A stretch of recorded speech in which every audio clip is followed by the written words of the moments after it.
Olá, gente. Professor Carlos Clay novamente na área, gravando mais uma aula de física e espero sinceramente que essas aulas sejam de grande valia para quem está assistindo. Espero poder contribuir para o aprendizado da disciplina de física, tá bom? Eu demoro um tempo para gravar as aulas porque eu quero algo assim, tem muita aula na internet, tem muita aula boa na internet, tem muito professor bom na internet. Mas como eu trabalho com informática, eu trabalho com software de animação, eu quero estar criando algumas animações para dar suporte às minhas explicações. Então isso leva um certo tempo, ainda que seja simples, ainda que sejam animações feitas no PowerPoint, demora um pouquinho. Então por isso que eu demoro de postar, mas fica aqui a intenção de ajudar e de contribuir com o aprendizado de cada um, tá bom? Nessa aula, nós vamos ver o seguinte, nós estaremos vendo sobre função horária das posições, vamos ver alguns exemplos de exercícios, vamos ver diferenciar a velocidade instantânea de velocidade escalar instantânea, porque nas aulas anteriores nós vimos velocidade média e velocidade escalar média. Aqui veremos velocidade instantânea e escalar instantânea, ver a diferença de cada uma delas. E nas demais aulas continuaremos com alguns exercícios sobre função horária e mais exercícios também de gráfico. E depois nos aprofundaremos mais ainda no assunto ao qual estamos lidando. Tá bom? Vamos lá. Vamos lá. Velocidade instantânea. Olha só o que o autor nos diz. Quando falamos de rapidez, em geral, estamos pensando na rapidez com a qual um objeto está se movendo em um certo instante, ou seja, na velocidade instantânea, ou simplesmente velocidade. Então, olha só, a velocidade instantânea, nós diremos velocidade, e ela é representada com esse V minúsculo aqui, e com essa setinha, com esse vetor, indicando um vetor, porque ela é uma grandeza vetorial. Tá? Por que ela é uma grandeza vetorial? Veja só no parágrafo seguinte. A velocidade em um dado instante, olha só, em um dado instante de tempo, não no intervalo de tempo, mas num instante muito pequeno de tempo, é obtida a partir da velocidade média, reduzindo o intervalo de tempo, ΔT, até torná-lo próximo de zero. Então, a velocidade instantânea eu obtenho através da velocidade média. A velocidade média considera um intervalo de tempo. E aí vou reduzindo esse intervalo de observação, vou reduzindo até torná-lo próximo de zero, mas nunca é zero. Tá? E aí já começa a surgir na cabeça da gente a ideia de limite. Né? Eu me aproximo de um determinado valor, mas não exatamente naquele valor. Então olha só, quando o ΔT diminui, a velocidade média se aproxima cada vez mais de um valor limite, que é a velocidade instantânea. Então percebam, a velocidade instantânea V, veja que eu já não coloco o M aqui, porque não é velocidade média, é velocidade instantânea. Setinha aqui, né, gente? É o limite, eu digo que a velocidade instantânea é o limite da velocidade média quando o tempo tende a zero, ou seja, eu vou diminuindo a minha observação, o tempo de observação, vou diminuindo ao ponto do tempo que eu uso para observar o fenômeno vai tendendo a zero. Essa ideia vai ficar mais clara quando eu gravar a aula de limite, como trabalhar com limite, né? Limite e derivada. A gente vai ter uma aula aqui e ver como trabalhar limite e derivado na física. E aí vai ficando uma compreensão mais precisa da coisa. Mas por enquanto vamos ter a ideia mais teórica. Então a velocidade é o limite da velocidade média. Ora, e a velocidade média é ΔX sobre ΔT. E na linguagem do cálculo eu falo dx dt. Eu estou derivando x em função do tempo. Vamos se acostumando com esses termos, derivada, limite, diferenciação, isso aí tudo a gente vai ver, certo? Mas eu tenho que entender que a velocidade instantânea é o limite da velocidade média. Vamos tentar, eu tentei desenhar aqui fazer uma animação para que vocês entendam. Preste atenção. Olha só, eu observo esse fenômeno aqui, tá? Dessa primeira trajetória, e eu percebo que eu gastei um certo tempo, ΔT1. E aí eu vou diminuir o meu tempo de observação. Ele já percorre um deslocamento já tem um deslocamento menor. Consequentemente, a velocidade é diferente, tá? Aí o que acontece? Observando o próximo movimento, eu já diminuo o tempo de observação. Delta T3 é menor que o delta T2, que foi o tempo anterior. E quanto mais eu diminuo esse tempo de observação, eu tenho que os deslocamentos aqui são menores. Então, vai chegar ao ponto de que, na medida que eu me aproximo de zero, tá? Na medida que eu me aproximo de zero, o deslocamento ΔX ou ΔS, como vocês queiram, tende a um ponto. Essa setinha aqui no cálculo significa dizer que aquela grandeza tende àquele valor. Então esse tempo está tendendo a zero, está tendendo a zero. Eu estou me aproximando cada vez mais de zero, diminuindo o tempo de observação. E vocês concordam comigo que quanto mais eu diminuo o tempo que eu observo o fenômeno, mais preciso é o estudo desse fenômeno, porque eu consigo mapear ponto a ponto da trajetória o que aconteceu de fato com aquele evento. Tá bom? Então, na medida que eu me aproximo de zero, quando o tempo tende a zero, ΔX tende a um ponto, quase que não se move, mas é interessante perceber que o tempo aqui não para, ele está indo para zero, mas não é zero. E ainda assim, microscopicamente, vamos imaginar que isso aqui é o teu intervalo ΔS aqui.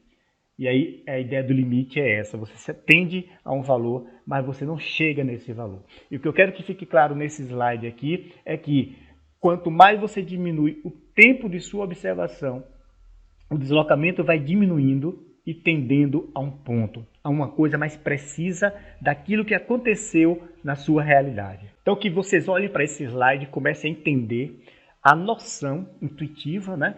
A ideia do limite. O limite que você pretende chegar, mas que você nunca chega, por exemplo. O tempo está tendendo a zero, mas ele nunca pode ser zero. Tá bom? Vamos lá. Daí eu percebo que V, se V é ΔX sobre ΔT, tá? Se a velocidade em cada ponto é ΔX sobre ΔT, por minúsculo que seja ΔX, por menor que seja ΔX, ainda que ele se tenda a um ponto, mas eu posso fazer ΔX sobre ΔT, e ΔX é x menos x0, eu tenho que V é igual a x menos x0 sobre t. Ora, eu posso fazer o tempo inicial igual a zero, tá? Então, olha só, x menos x0 sobre t. Fazendo isso e fazendo o cruzamento dessa proporção aqui, eu tenho que x menos x0 é igual a v vezes t. E aí eu jogo para lá, a gente fala jogar, mas o pessoal da matemática pira com isso, né? Na verdade, eu adiciono x0 aos dois termos, aos dois lados da equação, e eu fico assim, x é igual a x0 mais vt. Essa equação é a que dizemos S é igual a S0 mais VT. E aí por que eu coloco as duas? Mas não confunde não na aula. O que acontece é que dependendo da literatura que você utilize, pode acontecer do autor trabalhar assim, x é igual a x0 mais VT. Normalmente os livros de ensino médio, eu já comentei isso, trabalham com essa nomenclatura aqui, utilizando outros símbolos para representar as equações matemáticas, que a gente toma emprestado da matemática para resolver nossos problemas de física. Então, S é igual a x0 mais VT. Mas por que eu gosto de mostrar os dois? Repito, quando você estiver estudando, de repente se depara com um livro que trabalha com a outra nomenclatura, você já não vai ter mais dificuldade. Tá? E os livros de física fundamental mesmo, aquela coleção que eu mostrei para vocês nas aulas anteriores, de Halliday, ele trabalha muito com essa nomenclatura aqui. Então, essa função ela é dita função do primeiro grau. Então, o que você aprendeu lá na matemática, da equação do primeiro grau, você vai trabalhar aqui para resolver os problemas de física, desde que seus problemas envolvam a equação do primeiro grau. E já adiantando, os movimentos que são representados pela equação do primeiro grau na física são os movimentos uniformes. Tá? Então, vamos lá, gente. A função horária das posições. S é igual a SO mais VT, S0 mais VT, é uma forma de escrever. Y é igual a AX mais B, e aí, essa função S0 mais VT, ela nada mais é que lá na matemática, quando você estuda lá no ensino fundamental, essa equação aqui, ax mais b. Na matemática, nós escrevemos assim, y igual a x mais b. E aí, nós utilizamos na física e colocamos nossos símbolos de física. Por quê? Na física, ela vai representar uma realidade, uma situação. E outra forma de escrever essa função, lá também no primeiro ano, você começa a trabalhar com funções, você diz que a função está definida, f de x está definida para x mais b. Tá bom? Aqui é outra forma de escrever, tá? Sempre vou estar trabalhando assim, mostrando as duas formas que você pode trabalhar. Na verdade, aqui na outra forma de escrever, que seria x é igual a x0 mais vt. Mas aqui eu estou mostrando o seguinte, que a ordem que os fatores acontecem não importa. Olha só, S é igual a S0 mais VT, ou S é igual a VT mais S0, isso aqui não importa. Isso aqui eu fiz para você comparar essa função com essa aqui. E aí você vê que ela está escrita da mesma forma. Só que meu Y aqui, eu chamei de S. E o meu A é o V. E o meu S0 é o B. A gente vai entender melhor isso aqui. Preste atenção, imagine a função. Y é igual a 5 mais 3x. O f de x está definida para 5 mais 3x. Seria assim na matemática. Na matemática, essa função é genérica. Eu posso representar qualquer coisa na matemática. Tá? Por isso que eu uso x e y. Por exemplo, vamos imaginar o seguinte. Vamos imaginar que um táxi ele cobre um valor fixo de 5 reais. 5 reais. Então, y é igual a 5. Por que 5? Digamos que é uma taxa do meio ambiente, do ar, né? De despoluição. E aí passaram os taxistas estão passando agora para os clientes. Então essa taxa fixa é de 5 reais. Mas a cada corrida você tem 3x, ou seja, é um valor de 3 reais por quilômetro, 3 reais por quilômetro rodado, e x representa a quantidade de quilômetros que você está rodando. Então, representa assim. Então, se eu andar 2 km, quanto é que eu pago nessa corrida? Ora, o f de 2. Essa forma de indicar aqui, f de x é igual a 5 mais 3x, é interessante porque aqui eu já respondo o f de 2, já coloco aqui dentro, representando o x. E onde tem x eu substituo 5 mais 3 vezes 2. 3 vezes 2, 6, mais 5, 11. Então, se eu percorrer 2 km, eu pago 11 reais. Se eu percorrer 10 km, eu vou pagar 3 vezes 10, 30, mais 5, 35. Se eu percorrer 100 km, eu vou pagar 3 vezes 10, 305 reais. Então, essa situação aqui, ela foi generalizada e eu adaptei para trabalharmos com táxi, mas poderia representar qualquer coisa. Qualquer coisa. Então, eu trabalho com x e y na matemática. Tá? Vamos ver aqui. Y é igual a 5 mais 3x. Gente, vocês percebem que o valor de y está dependendo da quantidade de quilômetro que a pessoa ande, ou seja, o valor que eu vou pagar na corrida depende da quantidade de quilômetros que o taxista ande. Então, isso tem nome. Esse valor de y aqui é uma variável, ela está variando, mas ela varia em função de x. Então, aqui é a minha variável dependente, ela depende de x. Veja se não depende. Aqui eu andei 2 km, paguei 11, então y é igual a 11. Aqui eu andei 10 km, quanto foi que deu y? Y deu 35. Aqui eu andei 100, y deu 305. Então, y depende da variável x, e a variável x é independente. A minha variável independente, eu ando quantos quilômetros eu puder e quiser. Ela é independente, mas a partir dela eu calculo o valor de x. Então, ela é a minha variável dependente. Então, nunca esqueçam disso, tá? Por que eu estou mostrando isso? Vamos ver agora na física como funciona. Veja se não é a mesma função. É a mesma função. Ax mais b. Só que agora, na física, ela está representando um movimento. E como representa um movimento em função do tempo, ou seja, o tempo está passando e eu estou me movimentando, eu chamei meu y de s. S é igual a 5 mais 3t. Então, observem. Por que é que eu digo que é meu x lá na matemática? Porque na minha função horária, o tempo não depende de nada, o tempo é independente, o tempo vai passando. E na medida que o tempo vai passando, eu vou ocupando posições diferentes conforme a minha função. Então, é por isso que eu digo que é a função horária das posições. Nesse exemplo aqui, eu digo que t é a minha variável independente e s seria a minha variável dependente. Se eu fosse escrever matematicamente, eu escreveria como? Bom, a minha variável dependente é y, então ficaria y é igual 5 mais 3x. Tá bom? Então é bom que vocês entendam que na matemática o x representa a sua variável independente. Normalmente é a abscissa lá quando você faz aquele gráfico. Tá? A abscissa na horizontal. E o y é minha ordenada na vertical. E na física, quando a gente trabalha e tomando essas funções e reescrevendo essas funções, normalmente a nossa variável independente na cinemática é o tempo. O espaço para o tempo 2. E aí eu já posso escrever assim, ó. Olha só, o espaço no tempo 2 é 5 mais 3 vezes 2, 6 mais 5, 11.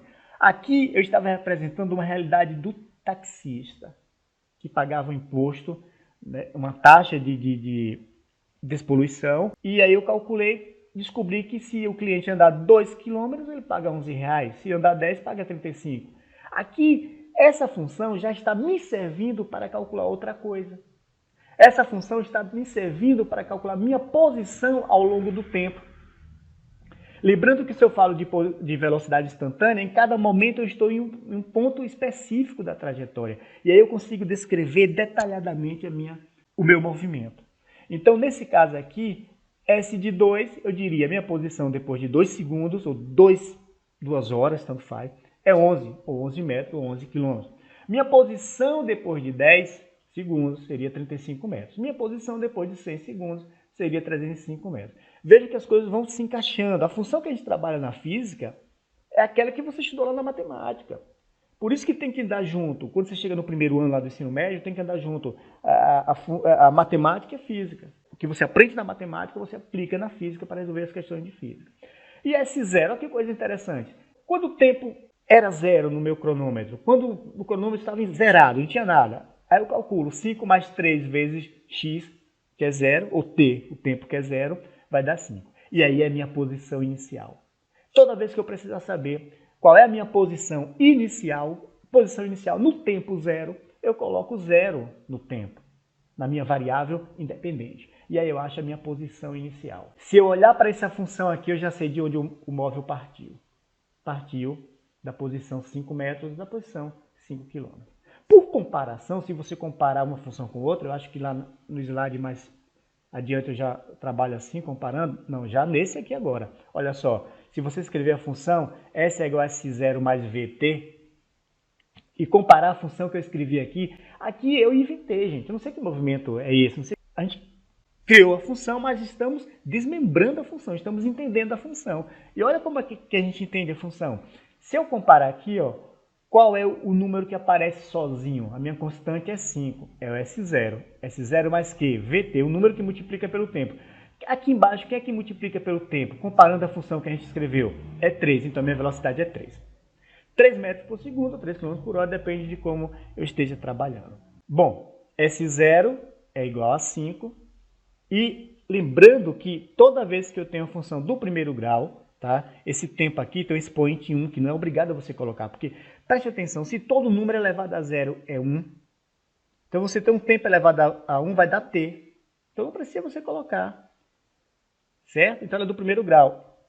Essa função do primeiro grau descreve um movimento que tem velocidade constante, a velocidade é sempre 3. Nunca muda nesse movimento, tá? Olhou para a função, viu, função do primeiro grau, ela representa um movimento constante, um movimento uniforme. Tá? E olhando para a função, já sei quem é a minha posição inicial e já sei qual é a minha velocidade. Lembrando que quando você escreve polinômio, aqui eu tenho um t, ó. A gente não coloca o t. Por que não coloca t? Porque o polinômio é escrito assim. Por exemplo, aqui é t elevado a 1, não precisa pôr expoente 1. E aqui não tem t, mas tem. Por quê? Se eu colocar um t e elevar a zero, eu vou ter todo número elevado a zero é 1. E 5 vezes 1 é 5. Então não tem necessidade de escrever. São detalhes lá, você pode verificar com o professor de matemática. Tá bom? Espero que eu esteja sendo claro. Eu estou tentando aqui não confundir muito, mas eu às vezes sou muito complexo nas minhas explicações. Outra coisa que pode confundir. Preste atenção agora. Preste atenção. Se eu escrever a função x é igual a x0 mais vt, é a mesma função, s é igual a s0 mais vt.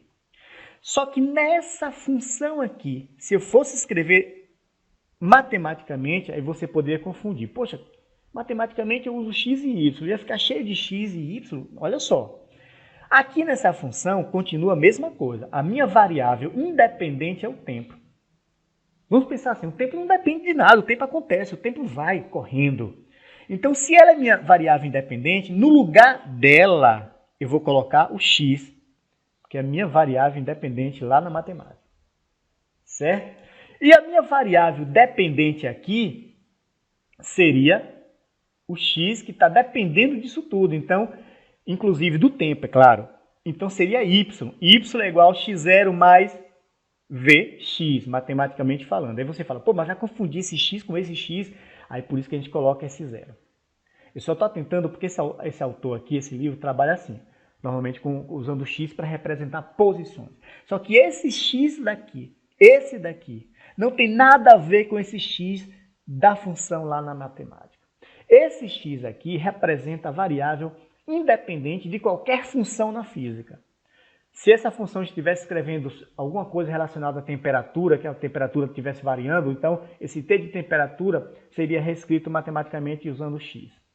Mas é bom que fique claro que esse x mais x0 aqui, mais o x0, não tem nada a ver com esse x da expressão matemática. Eu me preocupo com isso, eu sou chato, estou aqui repetindo isso sempre para que vocês não confundam isso. É porque, de novo, esse autor trabalha com essa nomenclatura.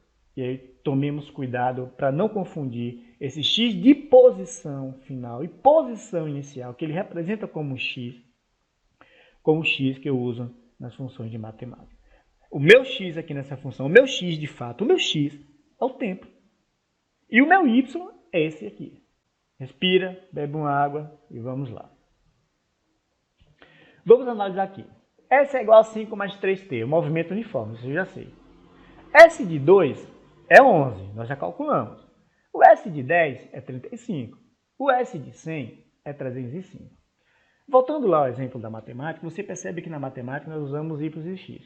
Então ele generaliza. Então essa mesma função serviu para explicar a você o lance do taxista e está servindo para representar um movimento. E aí, de acordo com o que você estude, algo mais específico, aí você vai adaptando as funções para representar aquilo que você quer estudar. No meu caso aqui, eu quero representar o movimento. Bom, o S de 0 é 5 mais 3 vezes 0, é igual a 5, posição inicial. Então, o que acontece? Essa minha velocidade aqui é minha velocidade instantânea, a minha velocidade ao longo de cada instante. Veja que o intervalo de tempo é tão pequeno, tão pequeno, tão pequeno, que eu só considero aquele tempo. No tempo zero, o que aconteceu? Eu estou aqui, ó, na origem. Eu estou na posição 5. Poxa, passaram-se 2 segundos. Aonde eu estou? Eu estou na posição 11. Eu calculei aqui, depois de 2, tempo 2, eu estou em 11. Então, eu tenho algo mais preciso acerca da velocidade. Bom, passaram-se mais 10 segundos. Né? Passaram-se mais 8, que dá 10 aqui. Estou na posição 35. Então, eu vou mapeando as minhas posições no decorrer do tempo. É isso que essa função está me dizendo aqui. Ela me diz isso. Essa função me diz a posição da partícula em cada instante que eu queira calcular. Desde que eu saiba a velocidade e de onde partiu. E isso tem algo interessante. Deixa eu ver aqui. Vejam só. Preste atenção. A velocidade não é ΔS sobre ΔT, não é S sobre T. Então, o espaço, ou seja, o seu deslocamento é velocidade vezes tempo. Preste atenção.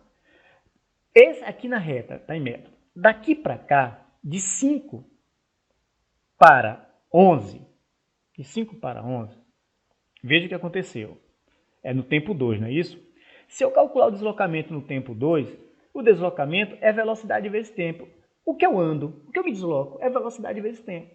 Então, qual é a minha velocidade? 3. Depois de 2 segundos, eu andei quanto? 6. Só que eu não estou na posição 6. Por quê? Porque eu já saio de uma posição inicial que é 5. Se eu estava em 5 e me desloquei 6, eu vou estar na posição 11. Depois de 10 segundos, eu ando 30. Ora, mas se eu sair de 5 e andei 30, eu vou estar na posição 35. E não 30, é na posição 35. Porque eu considero a posição inicial.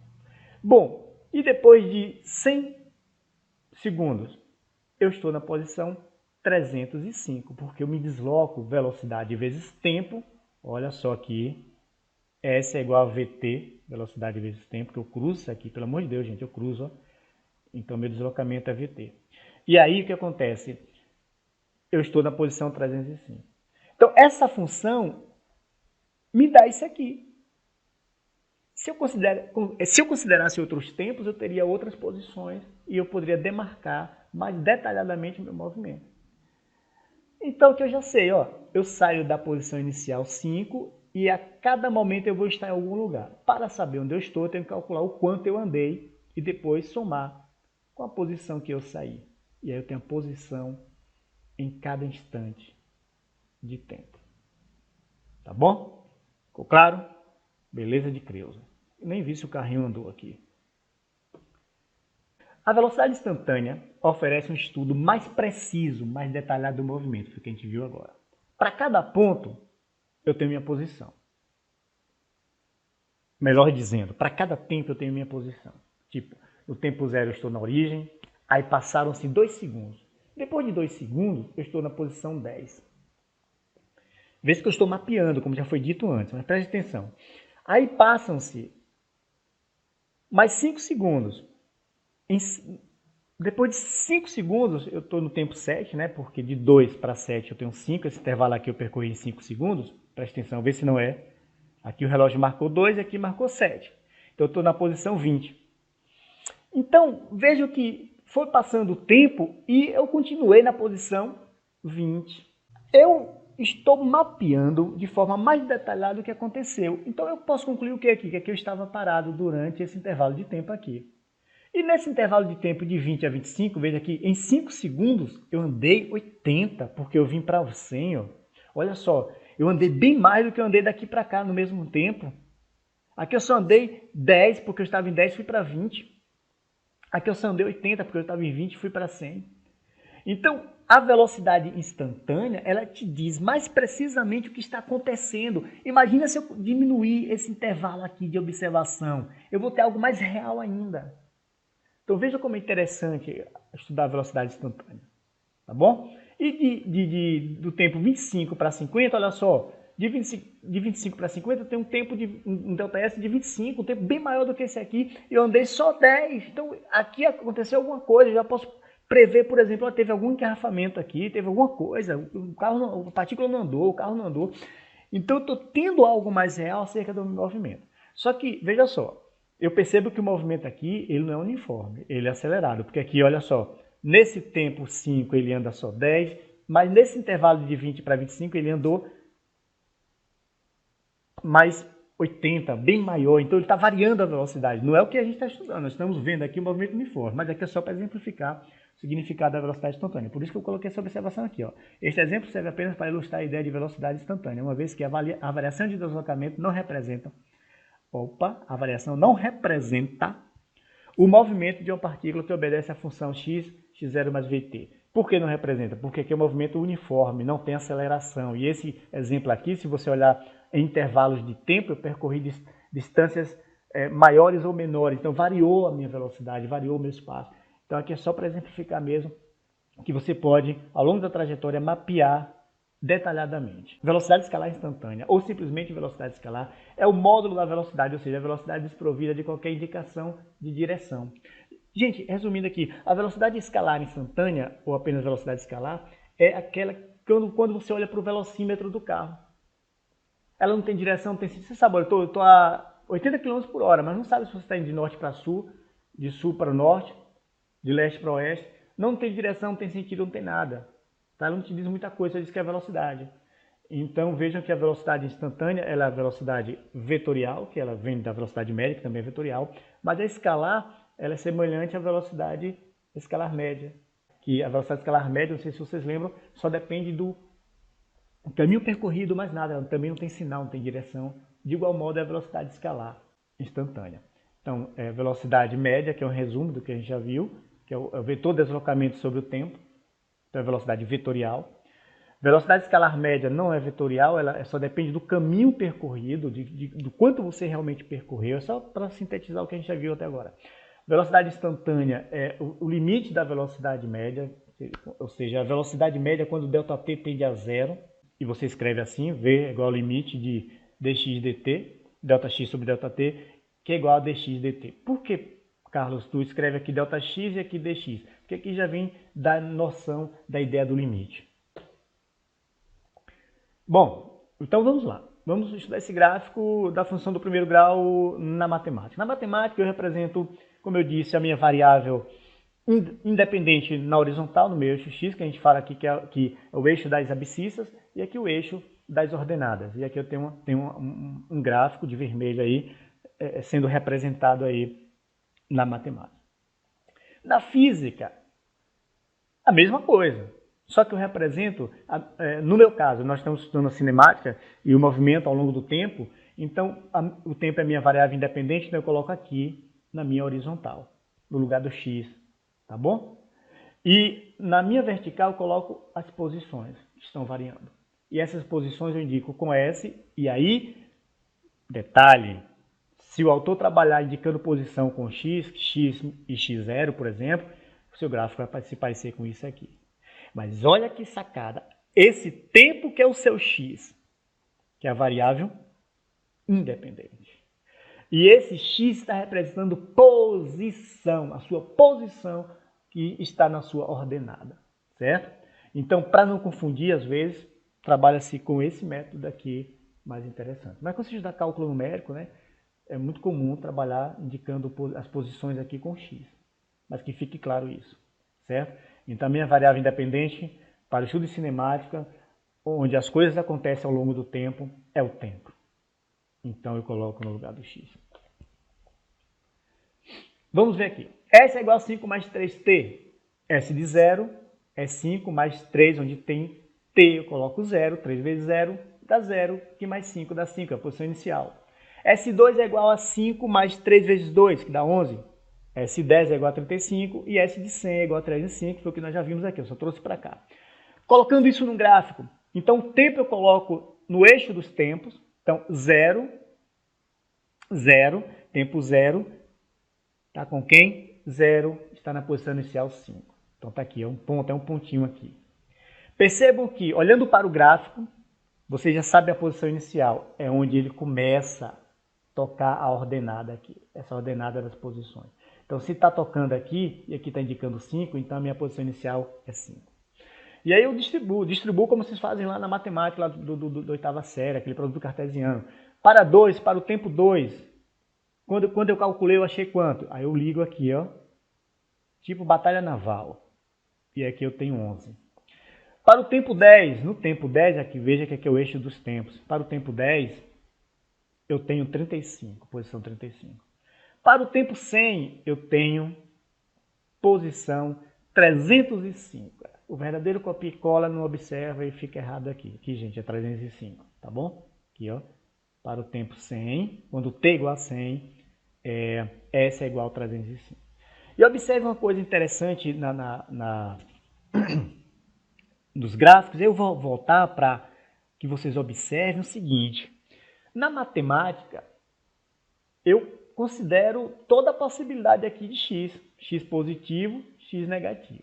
Olha que legal, gente. Como eu estou representando no eixo horizontal aqui, nas abscissas, o tempo, e a gente sabe que não existe tempo negativo, então eu não posso esticar esse gráfico na física para cá. Matematicamente, essa função lá do táxi, eu poderia calcular para um valor negativo. Ah, eu quero saber para menos 3, vai dar quanto essa função? Pô, para menos 3 vai dar alguma coisa aqui, ó, alguma coisa aqui embaixo, não sei. Enfim, mas o tempo não existe tempo negativo.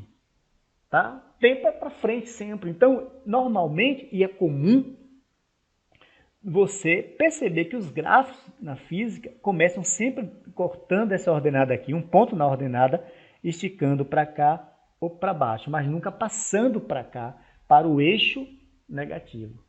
Isso porque não tem tempo negativo, tá bom? Então percebam, sempre você vai ter um gráfico desse tipo aqui, começando em algum lugar aqui, em algum ponto. Pode ser aqui embaixo? Pode. Pode sair de uma posição negativa? Pode. Não pode ter um tempo negativo. Olha que legal, tá? E aqui você distribui. O que é que eu posso mais observar a respeito desse gráfico? Isso, exatamente. Olha, eu voltei, mas não precisava, porque eu uso isso para explicar aqui. Olha só, se eu quiser calcular matematicamente um y, quando x for negativo menos 10, eu calculo. É só colocar aqui. 3 vezes menos 10 dá menos 30. Menos 30 mais 5, menos 25. Então, matematicamente, eu tenho esse ponto. Eu tenho menos 10 com menos 25 aqui embaixo. E aí eu estico o gráfico. Isso pode ser na matemática. Porque a matemática, ela generaliza, como já foi dito. Mas como eu peguei esse gráfico para estudar a posição em função do tempo, ele não pode passar, porque aqui eu não tenho tempo negativo. Eu não posso calcular a posição em menos 10. Poxa, não posso. Tempo menos 10 negativo. E aqui eu queria te mostrar algo sobre velocidade tangente e a animação deu um problema, mas tudo bem, eu vou fazer assim mesmo. Vamos lá. Vamos pensar nesse gráfico, gente. Olha só, que legal. Eu tenho um gráfico aqui que representa as posições, né, no eixo das posições e os tempos. Então, no tempo 1, eu estava na posição S1. No tempo 2, eu estava na posição S2. E aí eu ligo e faço um gráfico. Basta 2 pontos para fazer um gráfico. É uma reta, né? Então, olha só. Só que quando eu tenho um ângulo de 45 graus, olha que legal o que acontece com o ângulo de 45 graus. O ângulo de 45 graus, preste atenção, daqui para cá é o meu delta T1. Daqui para cá é meu delta S1, que eu inclusive deixei delta S2. Eu copiei lá de cima de novo e não mudei, mas tudo bem. Aqui é minha análise 1, aqui é minha análise 1. Então, delta T1 e delta S1. Então, como isso aqui é um quadrado, os dois lados são iguais. Medem iguais. Essa medida aqui, em qualquer lugar que você pegar, por exemplo, eu vou analisar agora do tempo 1 ao tempo 2. Então, eu tenho delta T2, tá? O delta T2, e ele parte daqui de S1 até S2. Então, de S1 a S2 eu tenho delta S2. Então, essa medida aqui é igual a essa. Isso porque, gente, no quadrado, a diagonal divide. Olha que interessante. A diagonal divide esse ângulo de 90 graus num ângulo de 45. Eu estou dizendo que essa inclinação dessa reta aqui é de 45 graus. E olhando para cá, eu já sei que a velocidade é 1. Porque a tangente de 45 é 1. Poxa, por que isso? Olha só. Que triângulo é esse aqui? Teorema de Pitágoras.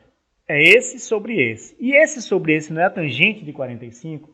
Ou seja, se esse valor é igual a esse, delta S1 sobre delta T1, vai dar 1. Delta S2 sobre delta T2 vai dar 1. Por que vai dar 1? Porque essas medidas são iguais. Tá? Quando você tem um ângulo de 45, você forma o quadrado perfeito aqui, ó, nessas interseções aqui. Certo? Isso é uma particularidade do ângulo de 45. E o que acontece? É comum o autor dizer, olha, a velocidade num dado instante, intervalo de tempo, é numericamente igual à tangente do ângulo. Por quê? Por isso. Porque a tangente nada mais é que o cateto oposto dividido pelo cateto adjacente. Então, se eu sei a tangente daquele ângulo, eu já sei a velocidade. E como eu usei propositadamente um ângulo de 45, e a gente sabe que a tangente é 1, então a velocidade é proporcional a 1, que é a tangente de 45. A gente diz proporcional porque a velocidade ela tem unidade, é metro por segundo, é quilômetro por hora. A tangente não, tá? A tangente não tem unidade. A tangente é um número, por isso que o autor fala, é numericamente igual. Então a tangente é proporcional à velocidade. Então se eu tenho uma questão que eu saiba a tangente do ângulo, eu já sei essa velocidade. E alguns exercícios já vêm com aqueles ângulos já conhecidos, né, na matemática, que já sabe, já decora até o seno, cosseno, tangente. Se não, pode consultar, consulta, normalmente vai dar uma tabela para você consultar, ou então valores para você calcular aqui. Mas só o que eu quis trazer isso aqui que eu achei interessante para mostrar isso para vocês.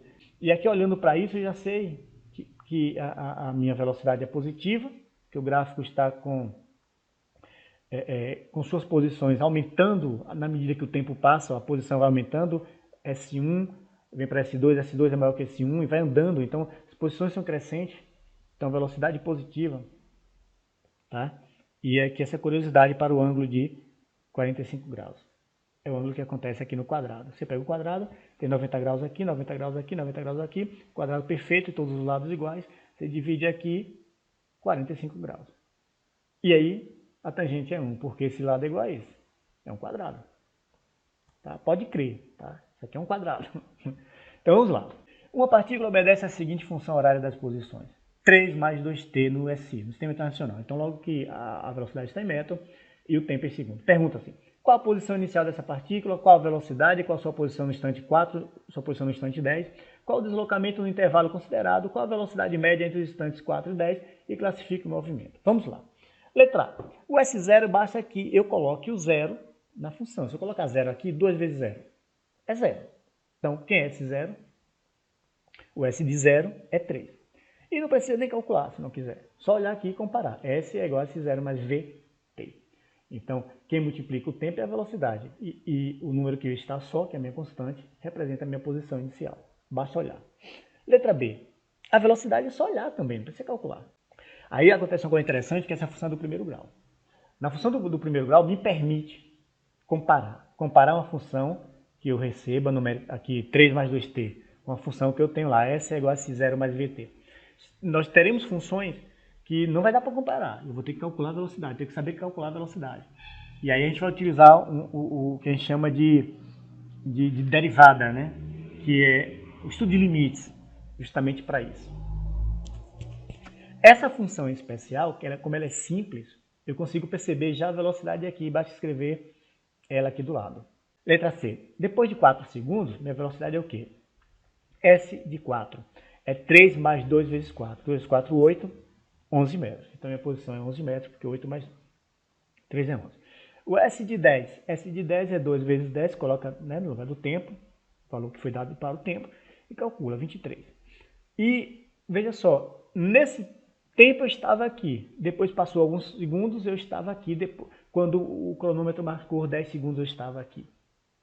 Mas qual foi o meu deslocamento? Ora, meu deslocamento é o deslocamento do tempo 4 ao tempo 10, que é a posição 23, posição final, menos posição inicial, que é 11, que eu tenho 12 metros de deslocamento. A velocidade média, veja, não é a velocidade no tempo 4, não é a velocidade no tempo 10, até porque essa velocidade é sempre a mesma. O movimento é uniforme, não está mudando a velocidade. Mas a velocidade média, que é um cálculo matemático, que foi desse ponto para esse aqui, esse deslocamento no tempo gasto, 12 dividido por 6, que coincidentemente no movimento uniforme dá a mesma coisa.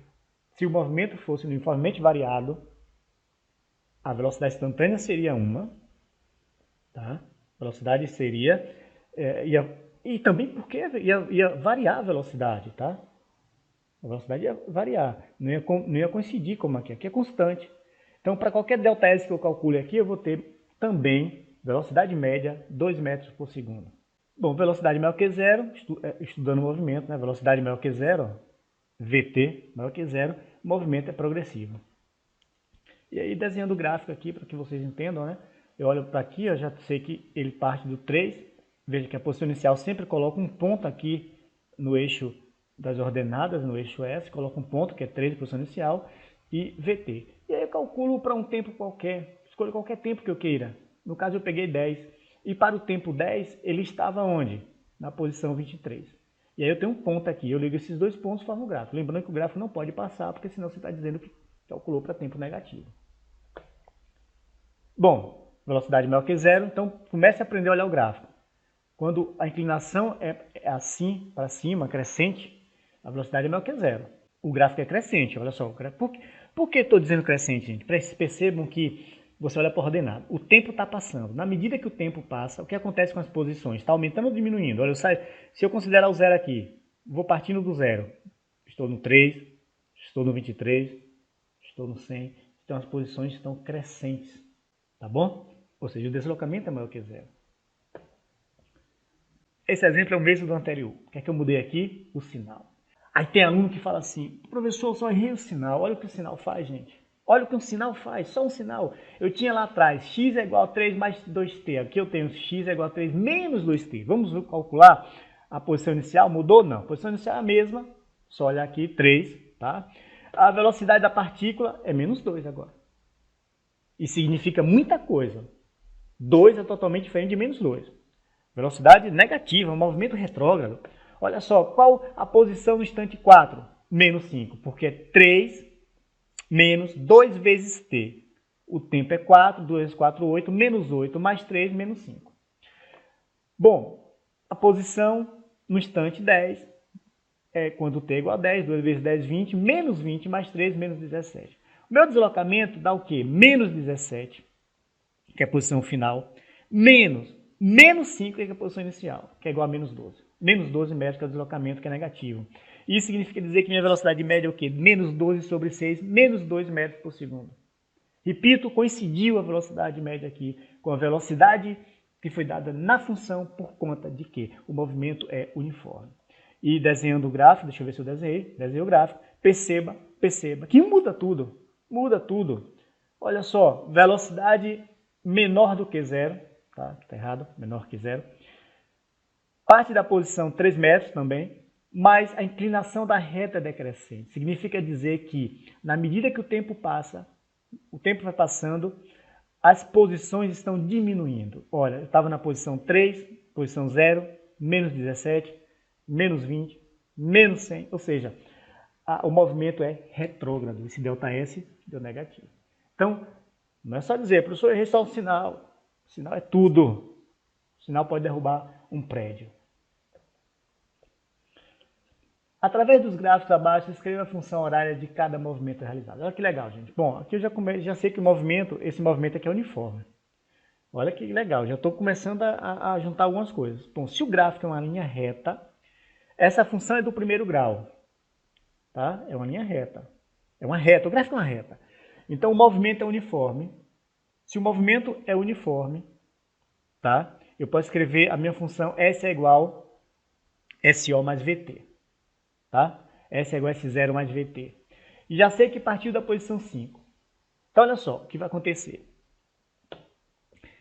Quando o tempo foi 3, veja, eu quero escrever a função do espaço. Eu não tenho a velocidade, eu preciso descobrir a velocidade. Mas no tempo 3, a posição era menos 7. E então, posição menos 7 é igual a S0, que eu já tenho, 5, mais tempo t, 3. 3 vezes velocidade, ó, 3v. E aí, vamos passar para cá. Menos 7 menos 5 é igual a 3v.